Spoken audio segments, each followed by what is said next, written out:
पुराने वक्तों की बात है जब शैला अपने 3 जवान बेटों के साथ एक शहर में रहती थी। फिर एक दिन वो अपने तीनों बेटों की शादियां बड़ी धूमधाम से कर देती है। शैला अपनी बहुओं से कहती है, अरे वाह, तुम बहुएं तो बहुत ज्यादा और खूबसूरत जहेज लेकर आई हो। जहेज तो हमारे खानदान में कोई बहू भी नहीं लेकर। आज तो सब मेरी बहुत ज्यादा तारीफ कर रहे थे कि क्या खूब घरों में शैला ने अपने बेटों का रिश्ता किया है। पिंकी कहती है, मैं अपने मामा पापा की इकलौती बेटी हूँ, ये सब कुछ तो उन्हें देना ही था। लेकिन मैं आपको एक बात बता दूं, ये जहेज कोई आम जहेज नहीं है, लाखों लगे हैं इन पर।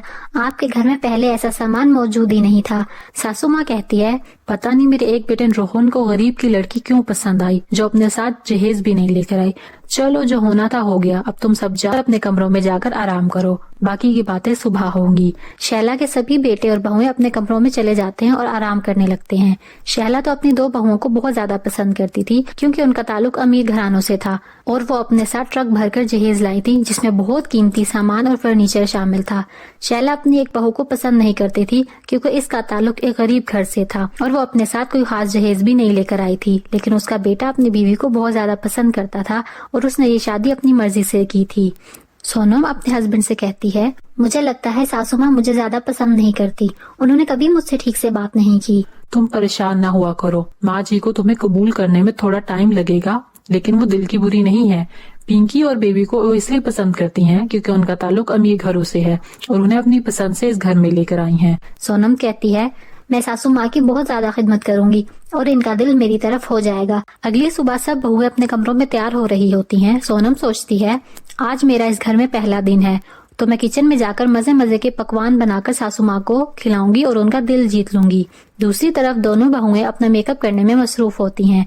पिंकी सोचती है, मुझे तो खाना बनाना भी नहीं आता। मैं तो जब भी घर में खाना बनाने की कोशिश करती थी तो कोई ना कोई मसाला ज्यादा हो जाता था, कभी पानी ज्यादा हो जाता था तो कभी कुछ। बेबी भी कुछ ऐसी ही सोच सकती थी। वो सोचती है, मैं तो जब भी मैंने खाना बनाने की कोशिश की है तभी कोई ना कोई चीज जल जाती थी और वो खाने के लायक भी नहीं रहता था।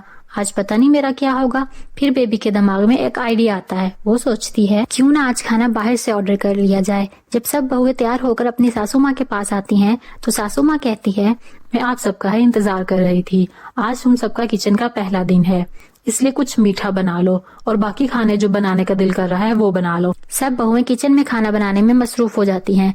पिंकी कहती है, अरे ये क्या हो गया, मेरी तो रोटी जल गई और सब्जी में मसाला भी तेज हो गया। बीबी कहती है, सुबह सुबह किचन में बहुओं को कौन भेजता है, मुझे तो बहुत ज्यादा नींद आ रही है। सोनम ये सब देख रही थी लेकिन इसने पिंकी और बेबी से कुछ भी नहीं कहा। पिंकी जैसे तैसे करके जला हुआ खाना बना लेती है। बेबी भी खाना बनाने की बस एक्टिंग ही कर रही होती है। इतनी देर में उसका ऑर्डर आ जाता है। वो उसी ऑर्डर को डिश और प्लेटों में निकाल देती है और किचन से दोनों बाहर चली जाती हैं। सोनम कहती है, शुक्र है ये दोनों बाहर चली गई, अब मैं अच्छे से खाना बना सकूंगी। सोनम खाना बनाने में मसरूफ हो जाती है।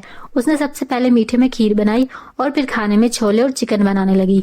सोनम खाना तैयार होने के बाद कहती है, खाने की खुशबू तो बहुत अच्छी आ रही है, मुझे उम्मीद है ये खाना सासू माँ को बहुत ज्यादा पसंद आएगा। कुछ ही देर में खाना टेबल पर लग जाता है। सासू माँ और उनके बेटे सब खाने की मेज पर आ जाते हैं। सासू माँ कहती हैं, अरे वाह, मेरे बहुओं ने खाना बना लिया। सबसे पहले पिंकी खाने को खोला जाता है जिसमें जली हुई रोटी और मिर्चों से भरा हुआ सुर्ख सालन होता है। सासू माँ कहती है, ये तुमने क्या बनाया है? चलो छोड़ो, देखने में तो अजीब सा लग रहा है लेकिन टेस्ट अच्छा होना चाहिए। जैसे ही सासू माँ खाना चखती हैं उनको वो खाना बिल्कुल पसंद नहीं आता, लेकिन फिर भी वो पिंकी की तारीफ करती हैं और कहती हैं, तुमने बहुत अच्छा खाना बनाया है। पिंकी बहुत खुश हो जाती है। फिर शैला बेबी का खाना चखती है, जो चखते ही समझ जाती है ये खाना बेबी ने नहीं बनाया बल्कि ये बाहर से आया हुआ है। लेकिन शैला बेबी को भी कुछ नहीं कहती और उसके खाने की भी तारीफ करती है। वो अपनी बहुओं की तारीफ इसलिए कर रही होती है क्योंकि वो दोनों अमीर घरानों से थी और वो उनकी पसंद की बहुएं थी।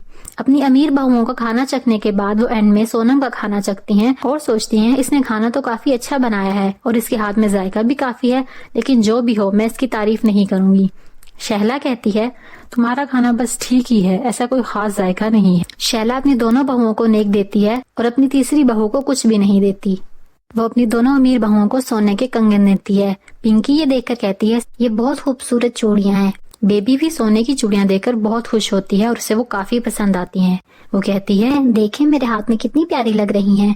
वहीं सोनम भी खड़ी होती है जिसने सबसे अच्छा खाना बनाया था, लेकिन शैला अपनी गरीब बहू को कुछ भी नहीं देती। पिंकी अचानक से बोलती है, सासू माँ आप इस गरीब को कोई चीज नहीं दे। इसकी कोई चीज बनती ही नहीं, लेकिन चलो अगर देना पड़ता भी है 1000 का नोट दे दूंगी। वो अपने पर्स में से 1000 का नोट निकाल कर सोनम को देती है और कहती है, ये लो सोनम, पूरे 1000 का नोट है।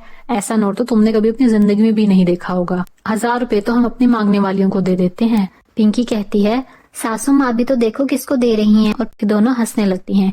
सोनम ये देखकर काफी रोने लगती है। तभी ये सब देखकर राम बोलता है, सोनम तुम रो मत, और अपनी माँ से कहता है, माँ जी, मुझे आपसे इस चीज की उम्मीद नहीं थी। सोनम ने दिल से खाना बनाया और बहुत मजे का बनाया, लेकिन आपने इसकी तारीफ नहीं की। सोनम दिल की बहुत अच्छी है और मैं सोनम के साथ कोई नाइंसाफी नहीं होने दूंगा।